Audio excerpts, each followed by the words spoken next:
Kami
lagu ini dengan semangat karena ada sukacita yang melimpah dari Tuhan pada sore hari ini.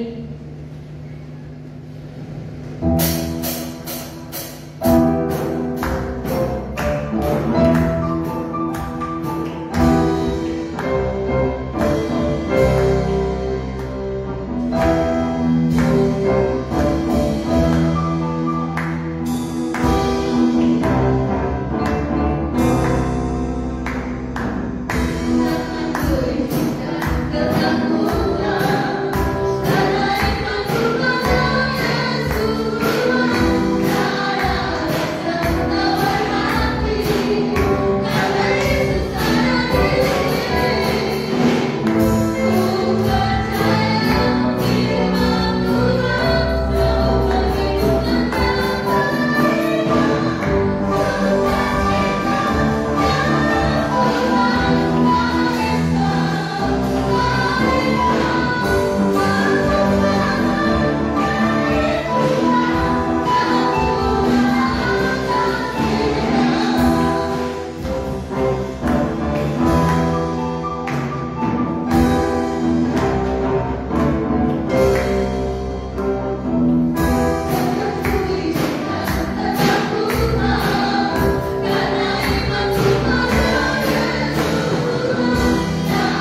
Sebentar kita akan mendengarkan firman Tuhan. Namun sebelum itu, mari kita menyembah Tuhan lewat lagu pujian doa menyembah segala sesuatu.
Tuhan kami mengucap syukur di sore hari ini di ibadah yud kami ya Bapa.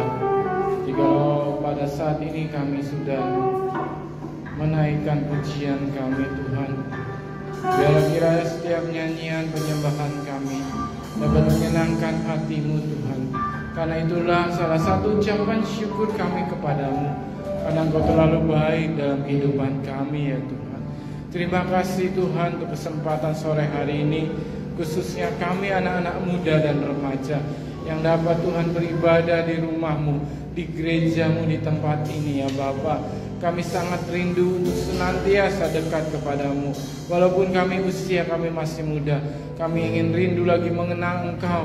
Bahkan kami menjadi alat-Mu, memuliakan nama-Mu dimanapun kami berada ya Bapa. Terima kasih Yesus, terima kasih. Sebentar lagi kami akan mendengar kebenaran firman-Mu ya Tuhan. Urapi hati kami supaya kami Tuhan dapat mengerti, kami dapat mau dibentuk dengan kebenaran firman-Mu, supaya kami menjadi anak-anak muda yang berkemenangan karena ada firman-Mu di dalam kehidupan kami ya Bapa. Jauhkan dari segala kuasa-kuasa yang bukan dari Engkau. Kami minta Roh Kudus-Mu yang terus membimbing kami dalam ibadah saat ini ya Bapa. Memberkati juga hamba-Mu yang akan menyampaikan kebenaran firman-Mu Tuhan. Biar Engkau memberikan Tuhan rahasia-rahasia kebenaran firman-Mu, supaya kami mendapat hal-hal yang baru untuk kehidupan kami Tuhan di masa ini dan masa depannya Bapa. Terima kasih Tuhan, kami sudah memberikan persembahan kami kecil dan besar Tuhan. Kami rindu tetap memberi untuk pekerjaan-Mu di tempat ini. Biar Engkau yang memberkati Tuhan setiap tangan-tangan yang sudah memberi ya Bapa. Terima kasih Tuhan, kami siap mendengar kebenaran firman-Mu di dalam nama Tuhan Yesus Kristus. Haleluya. Amin. Selanjutnya saya serahkan kepada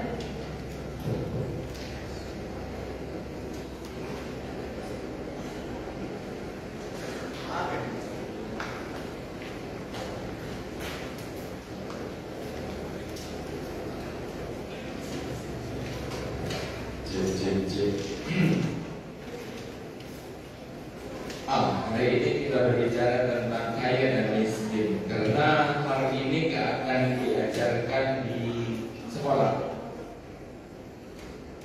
Dan banyak sekali orang kalau persepsi tentang arti kaya dan miskin, kayaknya mereka mengkategorikan sesuai dengan keinginan mereka. Antara kaya dan miskin hanya untuk membedakan atau untuk menjatuhkan. Yang si kaya dan si miskin hanya untuk membedakan atau menjatuhkan. Si kaya dan miskin hanya membedakan, gue punya banyak, lo punya dikit. Dan itu kinerja dari dunia ini. Dan Tuhan, jangan serupa dengan dunia ini. Jangan sama, jangan sepemikiran. Jangan punya adat seperti dunia ini, karena adatnya dunia ini bukan untuk membangun, tetapi untuk menghancurkan, untuk menjatuhkan, untuk merendahkan, membuli, bahkan membunuh.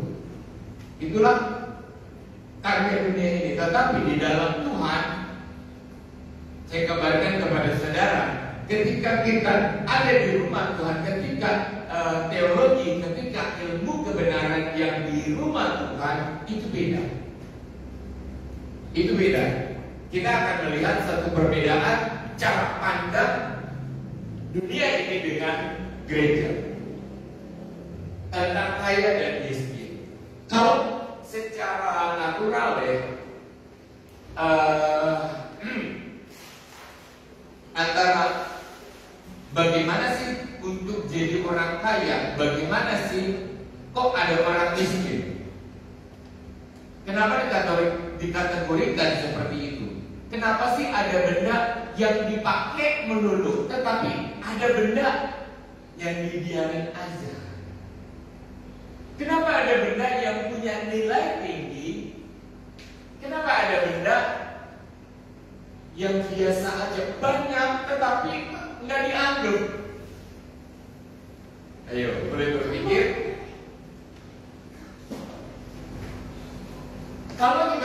berpikir, apakah nanti kita akan kaya atau miskin?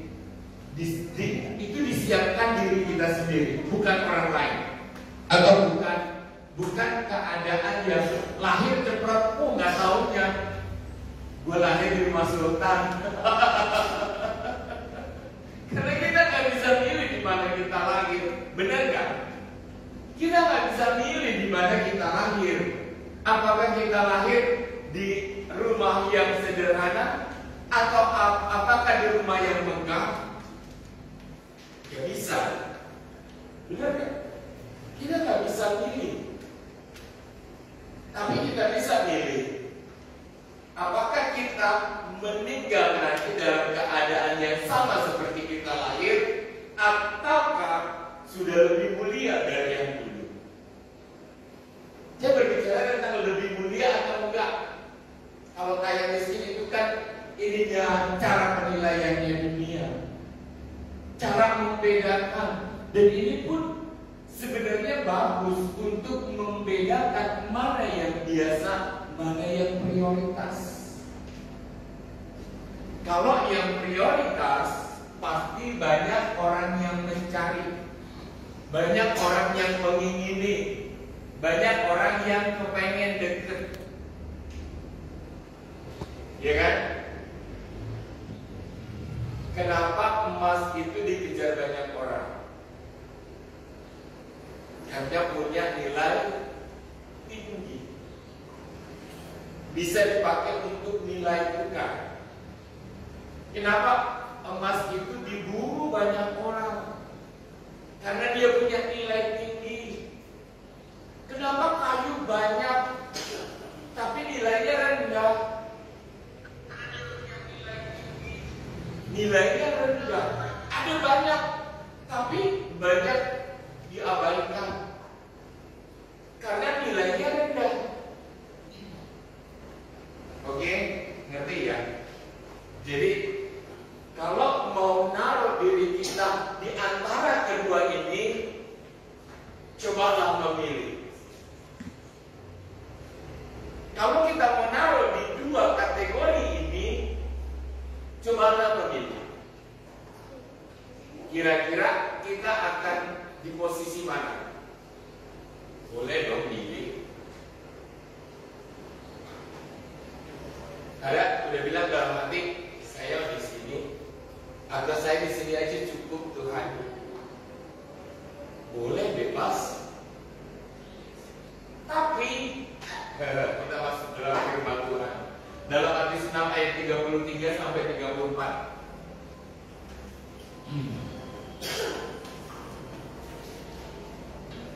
Matius 6 ayatnya yang ke-33 sampai 34. Apa bunyi ayatnya? Yuk sama-sama baca.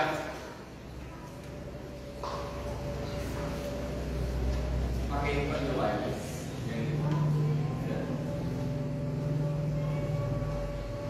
Cek. Oke. Matius 6 ayat 33 sampai 34.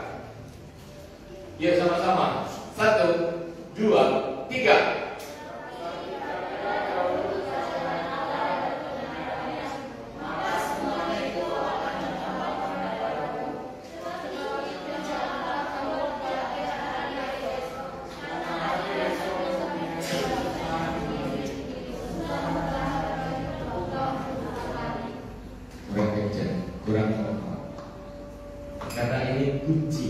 Kunci kebenaran sampai kita dewasa. Kalau kita punya pengertian ini, kita akan benar di dalam berlaku bertindak. Dan ketika kita benar di dalam berlaku bertindak, niscaya kita nggak jadi orang susah. Oke? Kalau kita bisa memaknai firman ini dengan baik, niscaya kita nggak jadi orang susah. Yuk, 34 sama-sama. 6:34.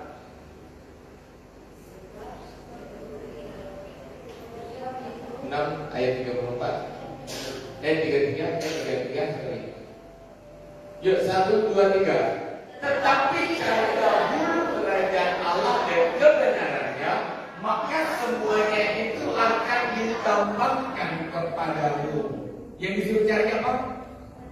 Kerajaan Allah dan kebenarannya. Terus maka semuanya itu akan ditambahkan. Kata pemazmur, umur panjang di tangan kanan Tuhan, di tangan kiri kekayaan dan kejayaan, kekayaan dan keselamatan ada di dalam tangannya Tuhan. Nah, cari dulu kerajaan Allah dan kebenarannya. Di sini berbicara tentang attitude, cara hidup, moral. Beresin dulu nih moralnya nih, beresin dulu tingkah laku nih, beresin dulu sikap nih. Kalau kita baik di pemandangan orang, banyak dari orang intelek, orang pandai, orang wow secara pemikiran, tapi nggak dapat apa yang namanya berkat. Oke? Juara 1, juara 2, cum laude dan segala macam, lulusan Harvard, lulusan universitas ini dan segala macam. Buktinya tidak menjamin berkat itu datang menghampiri dia, melekat dalam dirinya. Betul nggak? Segala sesuatu itu nggak jadi satu ukuran di dalam Tuhan, ya. Tetapi ukuran di dalam Tuhan apa? Cari dulu kerajaan Allah, cari dulu Tuhan. Oke? Kemanapun nanti engkau pergi, apakah nanti merantau ataukah tetap di kota ini, perhatikan attitude-nya, perhatikan keadaanmu, lihat keadaanmu, apakah menyenangkan orang lain atau tidak. Ada attitude, ada materi. Oke? Ada dua nih. Ada attitude, ada materi. Orang dunia mendahulukan mencari uang dulu, baru attitude-nya. Kebanyakan attitude-nya belakangan dan bobrok. Karena apa? Untuk cari uang dia kerja dengan tipu, dengan muslihat, dengan segala cara. Bahkan tunduk kepada apa itu orang cari pesugihan? Dukun-dukun, ilmu-ilmu hitam, atau dengan benda-benda pusaka. Benar nggak? Halo, benar kan? Kenapa? Keinginan mendahulukan materi daripada attitude-nya, mendahulukan materi daripada Tuhannya. Duitnya dicari, punya di sana, yuk kita kejar, yuk kita usahakan, yuk, nggak dapat. Ya udah deh, dengan cara culas pun nggak apa-apa, bunuh temannya pun nggak apa-apa. Tahu nggak teman itu lagi bawa duit ratusan juta, yuk kita borong yuk. Kok bisa berpikir seperti itu? Karena nggak ada attitude-nya, nggak ada pengenalan akan Tuhan, nggak ada roh takut akan Tuhan dalam dirinya. Amin. Karena sampai nggak ada, cinta uang adalah akar dari segala kejahatan.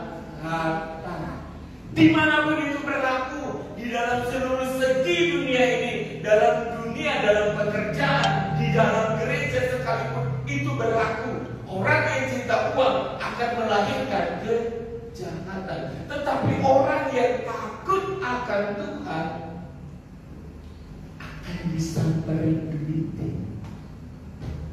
Gimana cara nangkep kupu-kupu? Gimana cara nangkep kupu-kupu? Ambil jaring. Ada kupu-kupu, kita kejar. Makin kita kenceng untuk nangkep, makin lari dia. Dia gimana? Diam. Kita tangkap. dua, tiga, baru mau dapat dia lari duluan. Bener nggak? Karena kupu-kupu tuh lincah, ringan, enteng. Tapi saya kepengen banget dapat kupu-kupu. Saya suka banget kupu-kupu. Gimana sih cara nangkapnya? Gampang. Bisa dicari, gak usah dikejar. Kita tanam bunga, bener ya? Kita tanam bunga yang bagus-bagus, yang indah-indah, yang elok, yang kupu-kupu suka. Kita taruh di depan rumah kita, pekarangan kita, dan tiap hari kupu-kupu akan datang. Gimana caranya dapat uang? Jadi nggak dikejar ya? Jadi nggak dikejar, bener kan? Oke, pemikirannya dapat nggak? Jangan ngejar uang. Ketika kita mengejar uang, kita taruh uang lebih levelnya lebih tinggi dari diri kita. Ketika uang levelnya lebih tinggi dari kita jadi budaknya uang. Ketika kita nggak dapat, kita akan diperhamba uang. Oke, perhatikan baik-baik yang masih remaja, yang sudah pemuda, jangan pernah tunduk dengan uang. Tetapi takutlah akan Allah. Dia yang punya dunia ini, dia yang punya hitungan uang, seberapa uang yang akan menghampiri kita, Tuhan yang tahu. Gimana cara menangkap kupu-kupu? Gak usah dikejar, tetapi tanam bunga-bunga yang indah. Bagaimana mendapatkan uang? Cari dahulu kerajaan Allah dan buat perilaku yang indah. Perbaiki attitude-mu, perbaiki karaktermu agar indah di pemandangan Tuhan. Saya suka, kata Tuhan, kehidupan Daud begitu indah di pemandangan Tuhan. Begitu mempesona, kok ada orang kayak begini. Begitu mempesona. Berkat Daud luar biasa. Dia seorang panglima perang yang gak pernah kalah. Sekalipun kok bisa? Kenapa? Dia cari Tuhan dulu. Takut akan Tuhan mendahului setiap tindakannya. Tuhan, hari ini saya mau ke sini. Tuhan, hari ini saya mau berbuat ini. Saya mau melakukan ini, boleh nggak Tuhan? Dan itu bukan temporary, sementara atau dalam keadaan tertentu, enggak. Kehidupan yang melekat dengan Tuhan. Saudara tahu kekayaannya enggak ada dikatakan dalam sejarah, dalam kehidupan raja-raja seperti dia, sebelum dan sesudah dia taruh menjadi level ukuran. Karena apa? Perilaku Daud. Apakah Daud cari uang? Tetapi uang yang datang menghampiri dia, dilimpahi, diberkati, kata Tuhan, diperintahkan.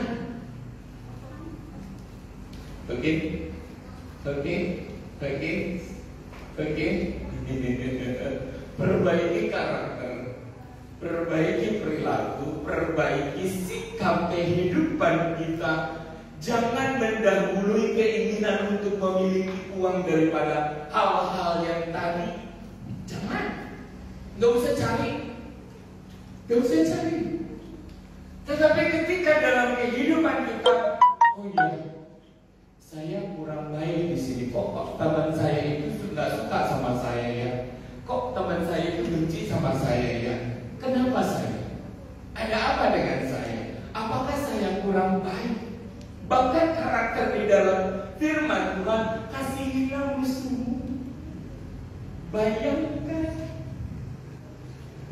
kasih makan musuhmu, kasih hal yang baik terhadap orang yang gak suka kepadamu. Siapa sedalam itu Tuhan? Iya. Itu kehebatan karakter. Ada karakter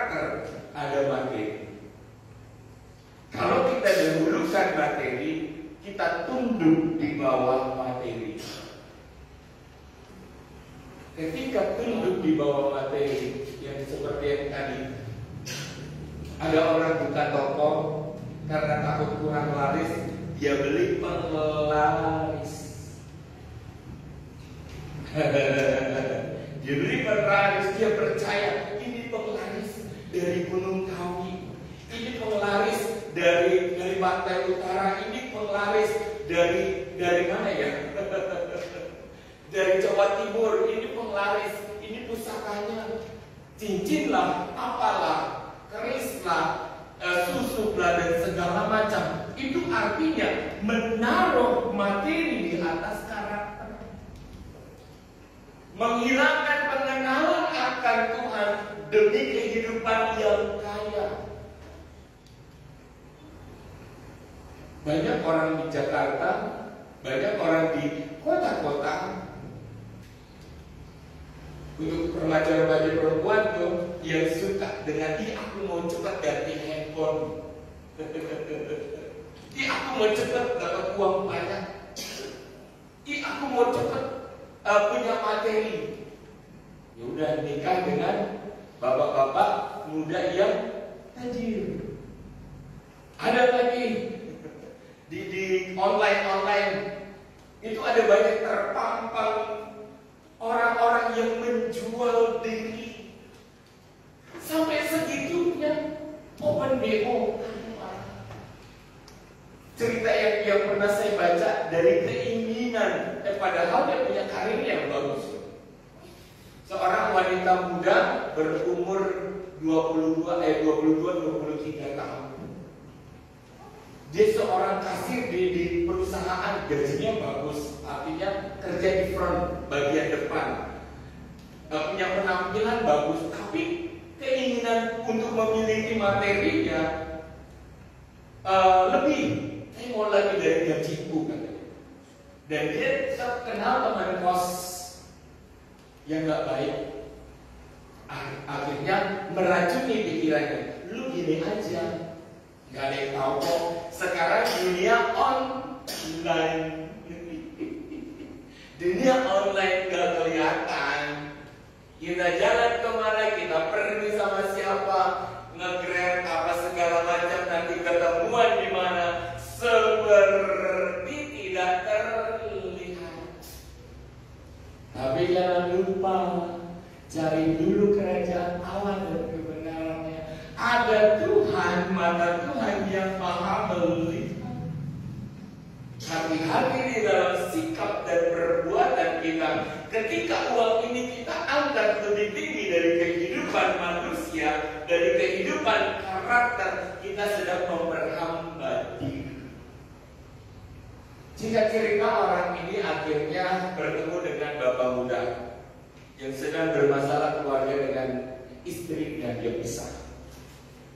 Dan juga untuk si bapak-bapak muda ini untuk pamer dengan istrinya, akhirnya mereka seperti sudah hidup suami istri dan ditampilkan di statusnya. Tapi kan si perempuan ini kan kerja ya, dia harus kembali kerja. Mungkin saat itu dia ambil cuti 2 atau 3 hari. Ketika si bapak ini kepengen besok lagi lanjut lagi, si perempuan muda ini nggak bisa, aku harus kerja. Tapi saking keselnya si bapak muda ini akhirnya membunuh. Ini kejadian nyata. Ini kejadian di Jakarta, dan akhirnya si perempuan muda ini dimutilasi dan dimasukkan ke dalam koper, dibuang ke daerah bandara. Kehidupan yang mulia ini dibikin lebih rendah daripada materi, daripada uang, untuk menginginkan keuangan, untuk menginginkan sesuatu yang lebih dari apa yang dia miliki, dan akhirnya menggadaikan kebenaran, menggadaikan kemuliaannya untuk mendapatkan uang. Betul? karakter dan materi. Ketika karakter ini benar, firman Tuhan katanya, maka semua itu akan ditambah. Tapi manusia suka gak sabar. Manusia suka gak sabar. Suka banget gak sabar. Protes. Kenapa Tuhan? Kenapa? Orang belum waktunya. Kenapa? Beresin dulu diri lo. Baru nanti semuanya itu ditambahkan. Gak usah takon-takon kapan waktunya Tuhan. Benar gak? Takon baik. Beresin dulu dirimu.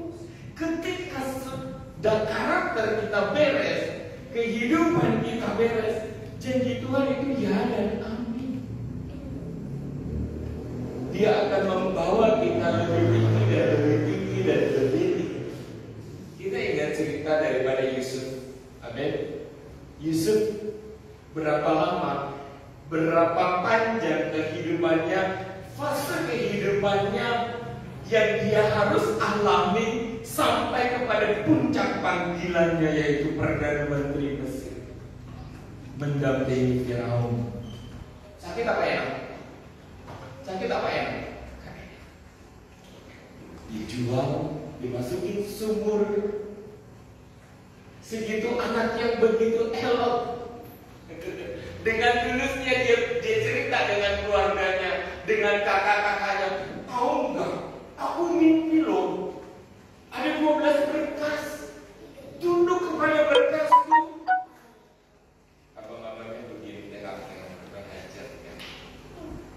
Yuk kita binasakan. Bocah paling cilik, kamu pokoknya paling ketuhur. Tapi dia melakukan semuanya itu dengan ketulusan. Akhirnya dia dibawa oleh kakak-kakaknya dan dijual. Dia disembunyikan di sumur. Akhirnya dijual menjadi budak.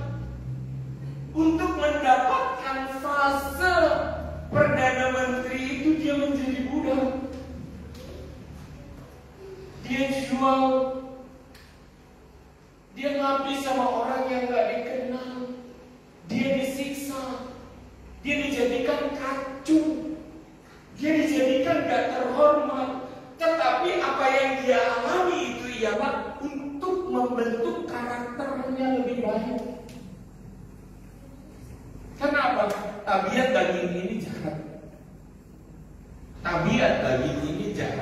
Tabiat otak kita ini jahat. Kalau kita kepengennya cepat-cepat kelihatan, ini loh aku kaya, ini loh aku bisa, ini loh aku. Gak mau dapat proses. Tetapi orang-orang yang takut akan Tuhan, yang kehidupannya, yang langkah-langkahnya di dalam mengambil setiap keputusan ada takut akan Tuhan mendahului tindakannya, maka dia akan disertai Tuhan. Jangan apa-apa uang. Perhatikan baik-baik. Jangan taruh nilai dirimu dengan uang. Saya dibayar berapa? Jangan. Kita akan bernilai rendah. Ketika kita tunduk akan Tuhan, kita akan diperbudak Tuhan. Amin. Ketika kita sudah diperbudak oleh uang, nilai yang semestinya besar akan diperkecil untuk mengikat kita, agar kita menjadi budaknya, agar kita menjadi penurut-penurutnya dunia ini. Tetapi ketika kita lakukan segala sesuatu untuk kemuliaan Tuhan, untukmu Tuhan, saya kerjakan ini untukmu Tuhan. Lakukan apa saja. Sekolah kita lakukan untuk Tuhan. Pekerjaan di rumah lakukan untuk Tuhan. Jangan lihat emak kita yang bawel. Nggak ada mama yang nggak bawel. Semua bawel. Demi apa? Demi didikan. Oke? Semuanya itu demi didikan. demi merubah karakter menjadi lebih baik.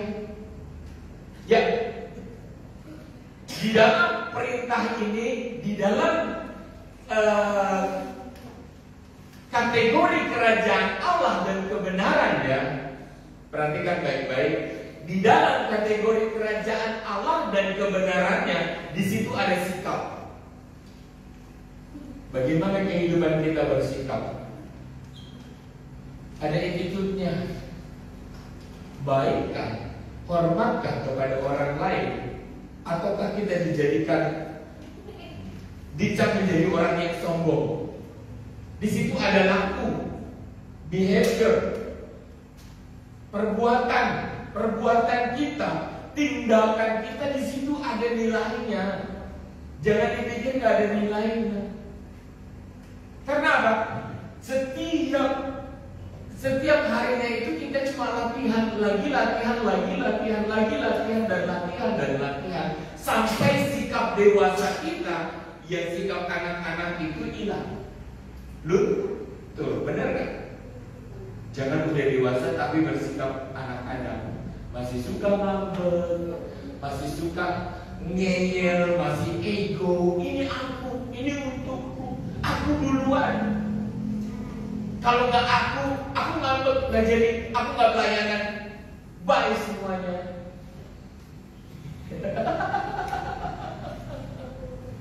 Aku. Kurang digosok itu orang, kurang disikat. Kedewasaan itu akan tumbuh terus. Ketika kita remaja, kita mulai punya teman baik, benar kan? Ketika kita punya teman baik, yang biasanya di rumah kita makan untuk sendiri, sekarang harus berbagi. Ini buat kamu. Karena apa? Kita mulai membuat friendship, hubungan, fellowship, sesama, bebarengan. Gimana membuat hati kita enak dan teman kita nyaman jalan sama kita. Jangan kita jalan sama teman kita makan di WK. Itu namanya nggak sepenanggungan, nggak asik. Nggak akan langgeng perjalanan persahabatan. Yang ketiga yaitu pendirian. Dalam kerajaan Allah, dalam kebenarannya, kita diajar tentang pendirian, sikap tentang kebenaran firman. Bagaimana kita punya pendirian kalau nggak pernah ibadah pemuda remaja? Oke? Halo calon-calon orang kaya. Bagaimana kita punya pendirian kalau nggak punya tahu kebenaran? Kita hanya nurut. Orang dia aja berbuat begitu nggak apa-apa kok. Nggak dijatuhin meteor sama Tuhan dari langit gerbuk mati. Lu sih jahat gitu. Nggak gitu. Orang baik, orang jahat di dunia ini dapat sinar matahari setiap hari, dapat makan. Tetapi tentang pendirian, tentang kebenaran ini dinilai. Bagaimana kamu memilih, bersikap, mengambil keputusan, establish pendirian kita terhadap sesuatu. Kalau kita nggak takut akan Tuhan seperti Daud, kita nggak jadi apa-apa. Kita akan diubah-ubah oleh dunia ini seperti tape. Singkong dijadikan bentuknya sama tapi lembek. Makanya dibilang kayak tape, nggak punya pendirian, bentuknya keker tapi ketika dipegang melonyot. Diubahkan, raginya itu udah mengubahkan pendiriannya, establishnya dalam dirinya, karakter ketubuhan ilahinya sudah diragikan dan jadi lembek dan dingin. Ikut gua mau ya, yuk. Padahal dibawa untuk melakukan dosa. Padahal dibawa oleh keadaan dunia ini untuk menjadi hamba dari kejahatan. Banyak orang bilang, padahal itu orang gereja. Tahu nggak? Dia tuh orang Kristen loh. Tahu nggak? Mestinya kan begini-begini. Kalau nggak punya kebenaran dalam diri, yang pertama tadi sikap, yang kedua laku perbuatan, yang ketiga pendirian. Kalau itu semua nggak ada karakter kerajaan Allah dalam kehidupan kita, jangan mimpi uang menghampirimu. Oke? Jangan mimpi. Tapi orang yang punya karakter baik, orang yang mempesona di hadapan Tuhan, Tuhan katakan memerintahkan. Apa? Memerintah. Kalau kita cuma ambil hidup standar dalam dunia ini, kita akan selalu dapat gaji dari nilai yang tertera di dalam kontrak kerja. Saya kalau kerja selalu lebih gaji. Nilai kontrak kerja segini, di pertengahan bulan selalu dapat, di akhir bulan selalu dikasih. Selalu, karena apa? Ngerjain segala sesuatu itu lebih dari apa namanya? Dari schedule, dari semestinya. Seorang waiter, lingkungannya seperti ini aja udah selesai. Tapi buat saya enggak. Saya harus ngerti, saya harus menolong, saya harus merasa bermanfaat bagi orang lain. Ketika kita punya nilai manfaat tinggi, disitulah nilai kita dibayar lebih. Oke? Kenapa emas dibayar lebih? Karena manfaatnya tinggi. Kenapa kayu hanya ketika itu aja dibeli karena bentuknya? Ya karena seporsi itu dia ada fungsinya, dia itu dibeli untuk duduk. Ya udah untuk duduk. Kita perlu duduk ya duduk. Setelah itu udah tinggalkan. Tetapi kalau emas kita bawa kemana-mana, betul gak? Barang berharga punya fungsi banyak akan dibayar lebih. Kenapa? Uang yang mendatangi, materi yang mengkomplitkan, mencukupkan seperti firman Tuhan, maka semuanya itu akan ditambahkan. Karena kita punya uang segini. Kemarin kami jalan-jalan, jadi kesaksian. Karena pengeluaran tertentu yang harus dilakukan, ya udah deh. Kita target kemarin liburan kesini aja dengan budget segini. Karena pengeluaran untuk dana tertentu sudah dikeluarkan besar, yang semestinya bisa untuk dana liburan udah dipisahkan dan udah cuma sedikit. Ya kita jalan janjian sama orang dengan tulus. Tahu-tahu dibayarin. Itu juga nggak niat minta.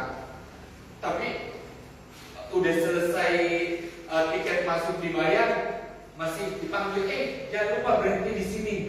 Udah dibeliin makan, sampai pulang makan masih perut kenyang. Nilai uangnya nggak ada, tetapi penambalannya ada, dicukupkan, diberkati, diadakan sama Tuhan. Enak gak? Dicukupkan, bahagianya, senangnya itu ditambah-tambahkan sama Tuhan. Bukan hanya sekedar nilai uang 1 juta, ya udah mati hidup 1 juta. Orang-orang yang berkenan, orang-orang yang menyukakan Tuhan selalu banyak surprise dalam kehidupannya. Karena apa? Semuanya ditambah. Karena yang punya uang siapa? Tuhan. Yang punya materi siapa? Tuhan. Yang mengatur alur masuknya itu dari nilai yang harus kita terima dalam kehidupan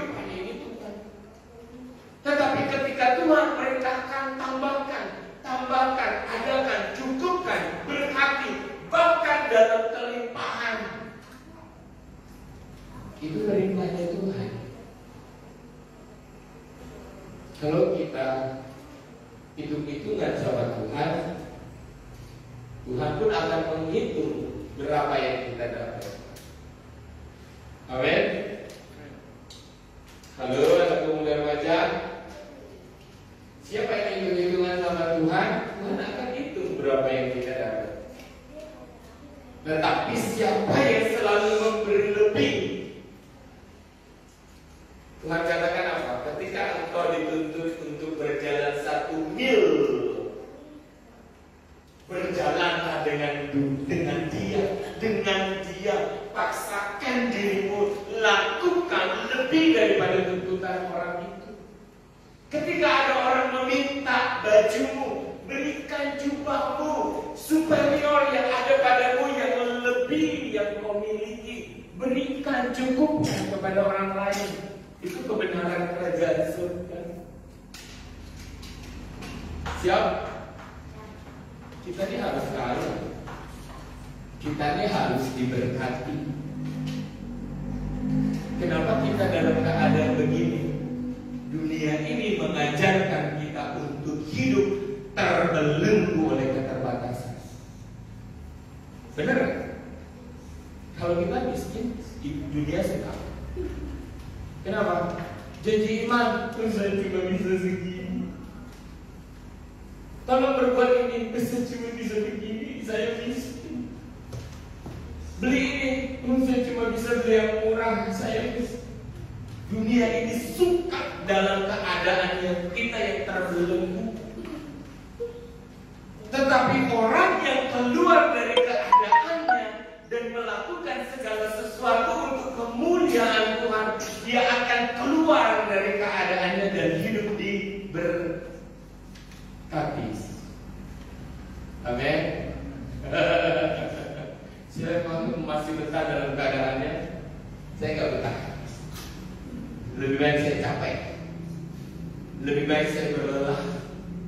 Lebih baik saya lakukan 2-3 kali lipat dari tuntutan orang lain. Saya kerja 2-3 kali lipat dari keadaan saya untuk keluar dari segala keterbatasan dan keterpurukan. Karena apa? Kita mau melayani Tuhan dengan hebat, betul nggak? Kita mau melayani Tuhan. Ketika ada event di gereja, beri, lakukan. Jangan lakukan dengan keterbatasan. Saya cuma punya ini, saya cuma.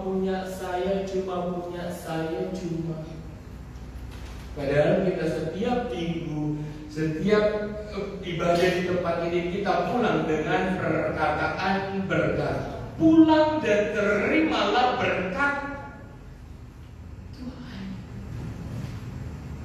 Di mana perkataan itu? Sampai minggu depan dicuri oleh si iblis benihnya. Tidak sadar ya? Setiap kita selesai ibadah, pulanglah dan terimalah berkat Tuhan. Berkat Bapak Abraham, Ishak dan Yakub. Berkat berkelimpahan. Mereka bukan orang-orang yang miskin dan keterbatasan. Mereka orang yang dekat dengan Tuhan dan melayani dan memuliakan Tuhan dengan kedahsyatan perbuatannya. Tuhan pun memerintahkan mereka berkat. Apa yang mereka tanam dikatakan berlipat kali ganda, 50 kali ganda, bahkan 100. Perbuatan tangan mereka diberkati Tuhan. Engkau diangkat menjadi kepala dan bukan ekor. Ada establishment, ada pendirian yang kuat tentang siapa kita. Kalau kita di luar sana, oh iya saya ngikut aja. Gimana sih itu deh? Kata Tuhan mau angkat kita jadi kepala. Ambil sikap.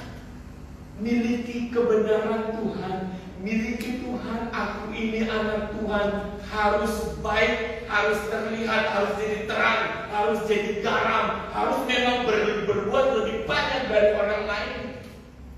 Bukan untuk saingan, bukan. Ngapain saingan? Untuk melayani Tuhan. Tetap karena siapa yang berbuat banyak akan beroleh banyak. Tetapi siapa yang menakar dirinya Tuhan pun akan menakar bagiannya. Padahal bagian orang percaya dikatakan takaran yang berlimpah, yang ditumpuk, yang dipadatkan, yang digoncangkan, yang ditumpahkan dalam beribahanmu. Tanpa berkat Tuhan, enggak sedikit, tetapi yang tumpah keluar. Jadi ketika ada tamu, ayo makan. Enggak dalam keadaan pas-pasan. Enggak selalu dalam keadaan pas-pasan. Kalau Tuhan izinkan ya segitu. Tapi keluarlah dari keadaan itu dan terimalah berkat Tuhan. Amin. Amin. Orang-orang yang lagi belajar, orang-orang yang lagi di rumah, kita biar kerja di rumah, jangan nakar kerjaan. Sapu itu, ya udah sedisuruhnya. Sapu halaman itu udah sehalaman.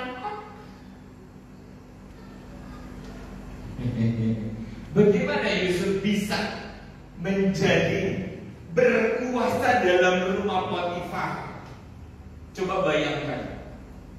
Coba kita bayangkan. Mungkinkah seorang Yusuf diberikan kepercayaan penuh atas istananya Potifar ketika Yusuf beresin ke ruang tamu? Iya, diberesin ruang tamu. Udah Tuhan. Pas Tuhan datang, ya enak. Sebatas itu disuruh dan sebatas itu dikerjakan. Nggak ada rezeki lo, nggak ada benar. Tapi ketika kita disuruh membereskan sesuatu, lakukan lebih dari itu. Pas Tuhan datang, luar biasa dia. Wow, bukan hanya sekedar yang disuruh yang dikerjakan, tetapi semua ditanggung jawabi. Amin. Semua ditanggung jawabi. Kenapa ya? Itu pembantu rumah tangga itu pada nurut aja sama Yusuf ya. Orang tuh seneng yang bersama Yusuf ya. Ya udah deh, seluruh istana ini taruh di dalam tangan kekuasaan Yusuf. Ketika engkau berbuat lebih dari yang ditakarkan kepadamu, engkau pun akan mendapatkan tanggung jawab lebih. Dari otoritas berkuasa di rumah Potifar dan menguasai dengan baik, sampai istri Potifar pun terpesona dengan kehidupan Yusuf. Wow, sudah menarik, mudah, baik. Walaupun mudah, kok yang pembantu rumah tangga ini kok nunduk sama dia? Karakternya baik, artinya karakternya itu bisa mengayomi, betul-betul jadi kepala dan tidak menjadi ekor. Oke?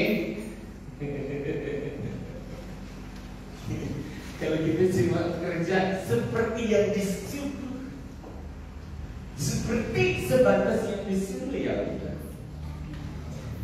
Orang yang menakar dirinya akan ditakar oleh Tuhan. Tapi orang siapa yang berlaku lebih diberikan lebih. Dari kehidupan di rumah Potifar lah dia dipromosikan Tuhan untuk menguasai, untuk berkuasa, mengelola sebuah negara adikuasa karena hikmat yang luar biasa, karena perbuatan sikap laku hidupnya, establish keutuhan dirinya tentang pengenalan akan Tuhan ada utuh.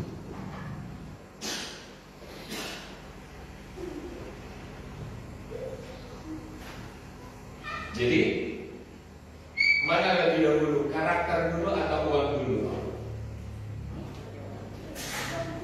Halo, udah karakter dulu atau uang dulu? Karakter dulu, oke? Ini kebenaran, ini pendirian. Ketika kita nggak punya pendirian, rubuh. status kita sebagai orang Kristen itu rubuh, nggak ada guna. Karena kita selalu disodorkan keputusan untuk membuat keputusan. Uangkah atau harga diri kita? Ketika harga diri kita dijual di atas uang, habis, kita akan dibayar dan diperbudak oleh keadaan dunia ini. Yang baca Matius 22 ayat 37.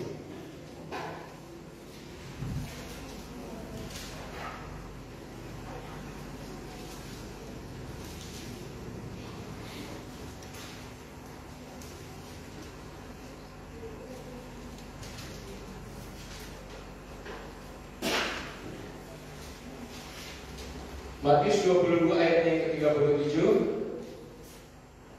sampai 48. Matius 22 ayatnya yang ke-37.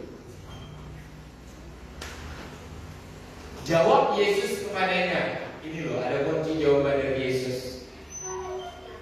Tuhan Yesus katakan apa? Kasihilah Tuhan Allahmu dengan segenap hatimu, dengan segenap jiwamu, dan dengan segenap akal budimu seluruh yang ada di dalam kita untuk memuliakan Tuhan. Jangan untuk uang, jangan untuk dunia ini, jangan. Walaupun kita kerja dimanapun, lakukan kunci ini. Tunduk kepada Tuhanmu, hormat kepada sesamamu. Tolong sesamamu, jangan saingan, jangan. Tolong bantu mereka. Ketika mau direndahkan, gak usah marah. Kependirian yang baik, yang teguh, yang berkarakter seperti Kristus, itu yang akan mengangkat kita tinggi. Jangan mendahulukan, saya dapat berapa, saya dikasih berapa. Itu taruh di urutan atau bahkan lupakan. Karena itu akan pasti datang. Bahkan ketika bagianmu pun dicuri oleh orang lain, gak akan pernah hilang. Apa yang Tuhan catat jadi bagian dirimu dengan baik-baik, ketika bagianmu diambil atau dicuri, ketika Tuhan sudah mencatat, itu gak akan pernah hilang. Satu kapan, satu ketika, semuanya itu akan dikumpulkan dan menjadi milik kepunyaanmu untuk engkau nikmati dan kau miliki. Jadi jangan marah terhadap sesuatu pun yang diambil, yang dicuri, yang disiasati oleh orang lain. Jangan pernah. Bisa berkata begini karena saya sudah mengalami. Dan semuanya itu bagian itu gak pernah hilang, tetapi akan dikembalikan kembali. 38. Ini hukum kita terhadap terhadap Tuhan ya. Dan ini hukum kita terhadap sesama. Itulah hukum yang terutama dan yang pertama. 39. Dan hukum yang kedua yang sama, yang serupa, yang sejajar dengan itu ialah kasihilah sesamamu manusia seperti dirimu sendiri. Jadi jangan anggap orang lain itu orang lain. Hei, itu ciptaan Tuhan. Orang lain itu dirinya Tuhan sendiri. Dikatakan apa? Sejajar, serupa. Oke? Ngerti enggak? Jangan membeda-bedakan orang. Apapun agamanya, apapun pola pikirnya, jangan pernah. Jangan pernah.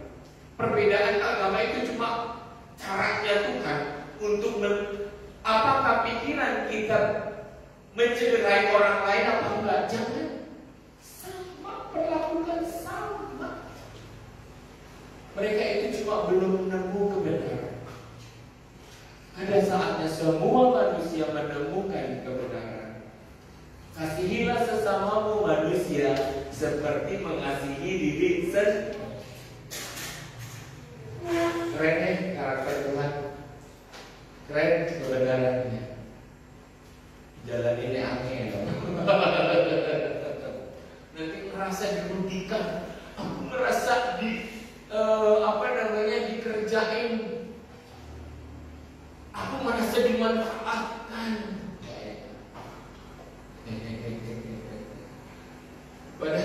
Kasihilah sesamamu manusia seperti mengasihi dirimu sendiri. Jangan kepada diri sendiri jago, kepada orang lain gak jago, gak pakai. Gak pakai. 40.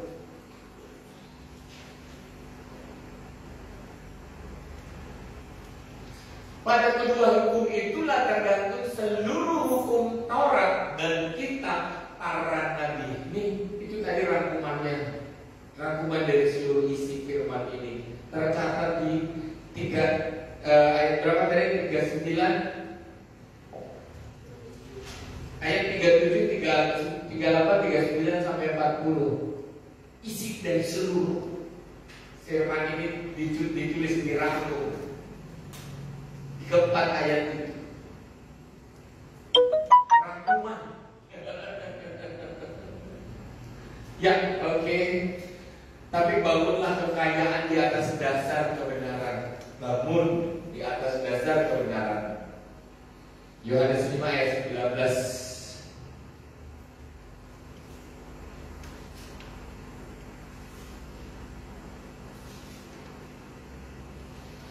Maka Yesus menjawab mereka, katanya, aku berkata kepadamu, sesungguhnya anak tidak dapat mengerjakan. Yohanes 5 ayat terakhir, 1 Yohanes 5 ayat yang ke-19. Kita tahu bahwa kita berasal dari Allah dan seluruh dunia ini berada di bawah kuasa si jahat. 20 sampai 21 ya. Akan tetapi kita tahu bahwa anak Allah telah datang dan telah mengaruniakan pengertian kepada kita supaya kita mengenal yang benar.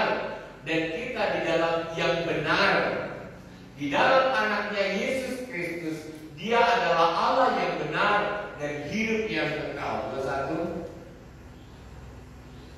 Anak-anakku adalah ayat tadi di ayat yang ke-20.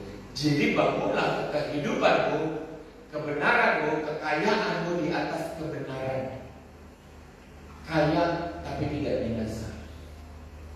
Kaya berkelimpahan tapi nggak binasa. Ini keren. Dan ini anak-anak Kristus. Jangan kaya. Kalau kaya dan asalnya dari dunia ini, akarnya ialah kesombongan. Tapi kalau kekayaan di dalam Tuhan, kita kaya tapi untuk kemuliaan Tuhan. Kebenaran, kekayaan yang dibangun di atas kekayaan. Kekayaan yang dibangun di atas kebenaran. Ketika kita hidup berkelimpahan, semuanya untuk memuliakan Tuhan. Amin. Ngerti ya? Jangan pelit itu akar dari si iblis. Pelit itu akar dari si iblis. Ketika kita dapat berkat itu, berkat berikan kepada Tuhan, kembalikan apa yang menjadi milik kepunyaan Tuhan. Mulai dari pemuda remaja, punya otoritas, punya pendirian, punya establish. Kita punya karakter yang bagus. Siapa yang memiliki karakter yang bagus, dia yang akan terus naik dan naik dan naik dan naik sampai kehidupanmu berkelimpahan. Tapi kalau siapa yang menganggap dunia ini atau uang ini nomor satu, hati-hati dengan perut Tuhan. Cintai Tuhan. Buat karaktermu mempesona Tuhan. Mempesona Tuhan. Si Maria itu kalau ada Tuhan yang ngomong, Maria, aku suka. Lihat karakternya, kata Tuhan ya, bukan kata saya. Maksudnya, kalau Tuhan udah berkata seperti itu, Dewi itu, wow. Sampai Tuhan terpesona dengan kehidupan kita. Kemana kita akan didampingi Tuhan dan malaikatnya. Benar. Gak usah punya marah, gak usah punya dendam. Runtuhkan semuanya itu. Punya satu cinta Tuhan. Selesai. Orang menzolimi, orang ngomongin lo apa, terserah. Tujuanku cinta Tuhan. mengasihi Tuhan. Ketika saya hidup nanti berkelimpahan, saya memuliakan Tuhan dengan uang saya. Apapun perjalanan, pelayanan, peribadatan, penginjilan, orang-orang yang sesama seiman bisa diberikan semuanya. Kepuasan yang luar biasa. Ya, jangan tunduk kepada uang, jangan rebah, jangan rubah karaktermu karena uang, jangan rubah pendapatmu karena uang, jangan jual dirimu karena uang, tetapi bangunlah kekayaan di atas dasar kebenaran. Sebab di dalam Tuhan kita dijanjikan kebenaran, satu kebenaran, kekuasaan, otoritas, karakter ilahi. Ini orang kalau di gereja itu kelihatan banget orang yang memproses dirinya lebih baik dan menjadi lebih baik, kelihatan banget. Mana yang menjadi penurut-penurut, mana yang bengeng, kelihatan. Maksudnya apa ya? Cepat ngerti gitu, cepat nurut, menjadi penurut. Nggak ada perbantahan, asik banget. Kalau udah karakter seperti itulah, ya, masa depanmu dijamin Tuhan, berkat yang berkelimpahan. Amin. Ketika kita menjadi penurut-penurutnya Tuhan, jangan pernah miskin. Masa depanmu diberkati. Saya berlihat, saya pengajar anak sekolah minggu dan remaja puluhan tahun, berpuluh tahun yang lalu di tempat ini. Siapa yang berawal dari takut akan Tuhan dan sekarang sudah punya keluarga, dan seperti apa keluarganya sudah disaksikan. Yang Mama Elis, orang-orang yang takut akan Tuhan kelihatan hasilnya. Wow, anak-anaknya pun diajarkan takut akan Tuhan. Terus regenerasi dan regenerasi, ikatan perjanjian itu terakumulasi, nggak putus. Oke? Amin? Nggak mau amin? Inilah rinduku kepadamu, kuberikan hatiku dan jiwaku. Ya.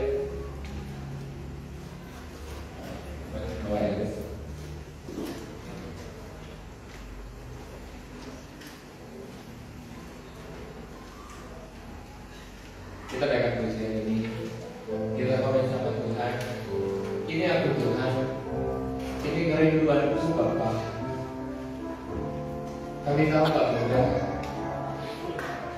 tapi di dalam Engkau tidak ada hal yang mustahil. Engkau yang mengangkat kelemahan kami, ketidakmampuan kami untuk mendapatkan kebenaran.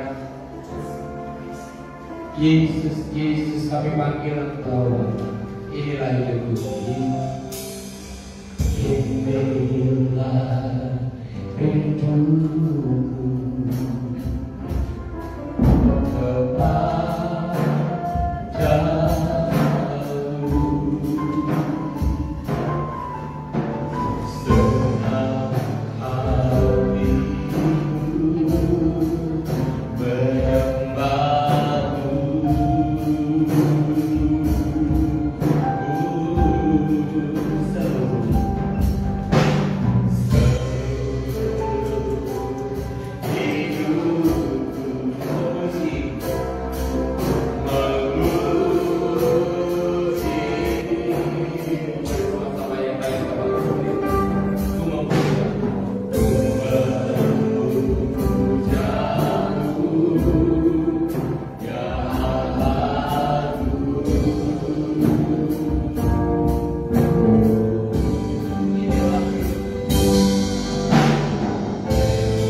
memberkati.